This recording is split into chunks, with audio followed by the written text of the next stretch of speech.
Non-duality is a phase. And what you usually don't hear is the full picture. The full picture is not really, it doesn't really have an ending to it.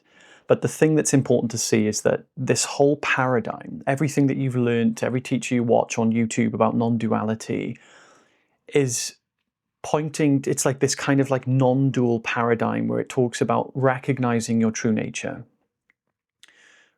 Recognizing your true nature is a phase, and understanding and learning from non-duality and implementing the traditional non-dual teachings is a phase, in the same way that it's a phase for a boy to become a man. So the whole non-dual paradigm is akin to a boy becoming a man. It's just this one part of the broader spectrum of life. And this part where we learn non-duality, we learn about the absolute. We learn about pure consciousness. We learn about the nature of reality. We learn about understanding what we are. And understanding what we are is basically God. The essence of life is non-dual, not two. There's no more than two things in the universe. And what happens is we associate then the ultimate truth as being the absolute reality. And the absolute reality is absolute, you see? There's nothing else other than the absolute. And that's true. But the thing is that we're still here eating, sleeping, farting, pooing. We're doing all the human animal stuff. And that is going to continue to happen after your non-dual realization. After realizing you're God, what you'll realize is that God doesn't want to be God. God doesn't want to be the absolute. God is being absolutely everything that we're experiencing right now. God wants to be the phone, the pen, the pencil. And God is also not the pen and the pencil. But for all purposes to do with actually living life, that is what God wants to be doing. In fact, everything you see is made of desire. Everything that is vibrating into existence, God wants it to be there. Life wants it to be there. Wanting isn't this thing that we think it is. We interpret wanting like, oh, I want a cup of tea. I want a cup of coffee. I want to go to the park. That's the human expression of wanting. That desire-ness is how through the finite mind, it gets computated into the world that we experience. And that's what we call a wanting or a desire. But the true energy that is creating and sustaining the experience of everything is pure desire. It's made of that's what desire is. Desire is pure God energy. So imagine Adam and Eve, they're in the Garden of Eden. They're in the Garden of Eden, and then all of a sudden, there's just absolute perfection. And God says, hello guys, do whatever you want, just don't touch the apple of knowledge. That apple, it's going to ruin your lives. Don't want you to touch that. So they go, okay, okay, God, thank you. And they carry on in bliss. But they didn't know anything other than the Garden of Eden.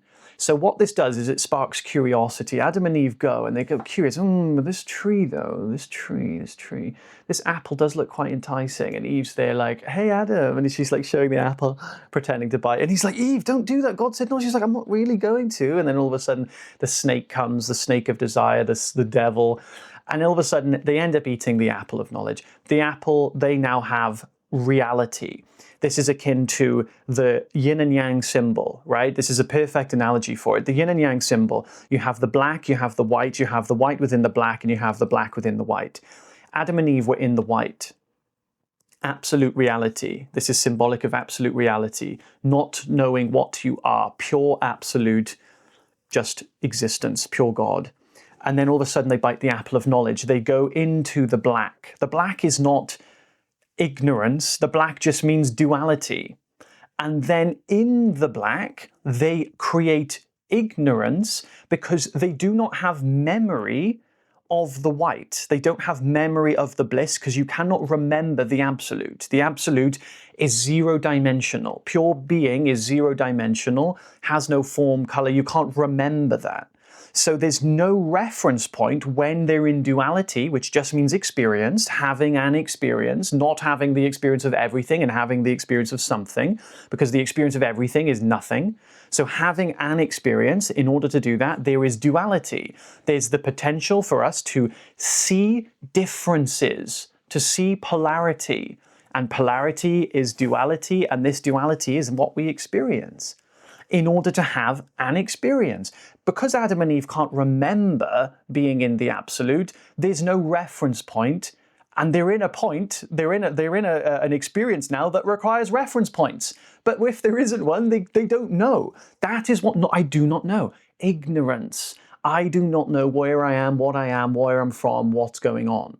So Adam and Eve are in ignorance, and now they're searching the lands to try and figure out how to be. First of all, they're trying to survive. Then they're building fires, they're putting clothes on, they feel naked. And then all of a sudden they live and they're like, right, Adam, this isn't enough. Now that we can do all the things, we can have as much sex as possible. What do we do? What's left to do now? I'm bored. Well, we could try and actually find happiness because we seem to be lacking it. Why are they lacking it? Because they left the absolute state to be in ignorance, and ignorance is filled with duality. And in duality is not the problem. They created ignorance and separation. They basically believed that duality is fundamentally real. So duality, plain old duality, absolutely fine, nothing wrong with it. It's an intelligent trick, an intelligent creation from God. They didn't, because there was no reference point to reality, they said this is reality. Duality is reality. And believing duality is fundamentally real is what creates separation. Separation is what creates suffering. Believing you are fundamentally separate from the whole is what suffering is. That is the essence of suffering. Therefore, Adam and Eve will suffer. Having no reference point, nothing else to point to, they seek for happiness and can't find it. All of a sudden, they realize that there is nothing to separate them from experience. And then they have their non-dual awakening. They do practices, meditation, God knows what, just like you've probably done yourself. And then you realize, oh, reality isn't two. There is no duality. Oh my God, this is amazing. And then they run around and they're so happy. And then all of a sudden, they start to fall into ignorance again. How does this happen? Adam, I'm really confused. We just went back into reality. Why am I back into duality? This doesn't make any sense. And then separation is created again. So there's like an awakening and then there's like an unawakening because they think duality is a problem. They think because I can see the difference between a pen and a pencil, there is duality, and duality they think is suffering. They think duality is a problem. Duality is not the problem. So non-duality is literally just the phase where you recognize there is the nature of reality, which is that it is not dual. That's it. It's just this recognition reality isn't separate. Then the rest of the path comes, which is actually integrating the understanding of what duality is. Duality is not something we need to run away from. Duality is supposed to be in complete coherence with our understanding. So we actually want duality to shine with reality. And the only reason duality doesn't shine with reality is because you have believed duality to be fundamentally real. But if it's not fundamentally real, then you're going to have an issue when you know duality is not fundamentally real, but you've just spent the past few decades of your life believing it is. So all these conditions, they come on the layer of thought, feeling, and perception. And this is exactly what I take people through in my community if you want to check it out. But what we're doing here is basically understanding that on the yin and yang symbol, what happens is we have people who are in the white. People are in the black, which is duality, but then they believe that there is duality is real, so then there's ignorance there as well. Then they experience the white. They have some sort of awakening experience. And then all of a sudden, what happens? They think that is the only place to be. So then they go back into ignorance again because, oh my God, but there's still duality. This doesn't make sense. That triggers a new unawakening. And then what happens is there's more resistance and they try to leave duality to go back to non-duality. And this is just another pitfall on the path. So this is what you're not going to get told by your traditional teachers. You might. There's probably been the cases where you have, but this needs to be exposed. This is something so super important, it has to be known. Everything that we're experiencing is completely okay. The only issue is that there will be layers of thought, feeling, and perception that will trigger the belief in separation, not the belief in duality. Duality is a perfect illusion. Who wants to watch a movie, who wants to watch a movie just like all you can see is the TV? Well, you can't enjoy the movie if all the time the only thing you can see is the screen. You see, you want to forget the screen is there and experience the movie. Now, in this analogy, we don't necessarily want to forget our true nature. We just want our true nature to be shining in the world of duality. So we start by accepting duality is completely fine, and we start to integrate. Then what is it that makes me convinced that duality is fundamentally real? And then you start realizing, wow, I see separate objects. I hear sounds outside myself. My thoughts are in my head. Sounds are out here. If thoughts are in my head, I must be in my head. I feel like I'm in the body. My body, I can't get outside of my skin. I can't read other people's minds. All these things will come flooding through. All these like limitations you think you have that seem to prove to you that duality is reality. In other words, that materialism is real and that you are a separate self and that you do exist inside the body and that you are fundamentally temporary and limited. This is the crux now. This is your job. Your job is not to try and be non-dual. Your job is actually to be so interested in duality that you actually start to explore it. Because in exploring duality, are you able to see reality? Because you've seen reality, you've had an awakening that has taken you to understand the nature of your being, but it wasn't enough. Why wasn't it enough? Why are you still suffering? It's because you haven't integrated the whole spectrum. So the phase of non-duality that we all hear from our favorite YouTubers is a phase. And we have to emigrate from the phase. The boy that becomes the man doesn't dwindle in becoming a man. He just is a man, you see? But here's the interesting thing.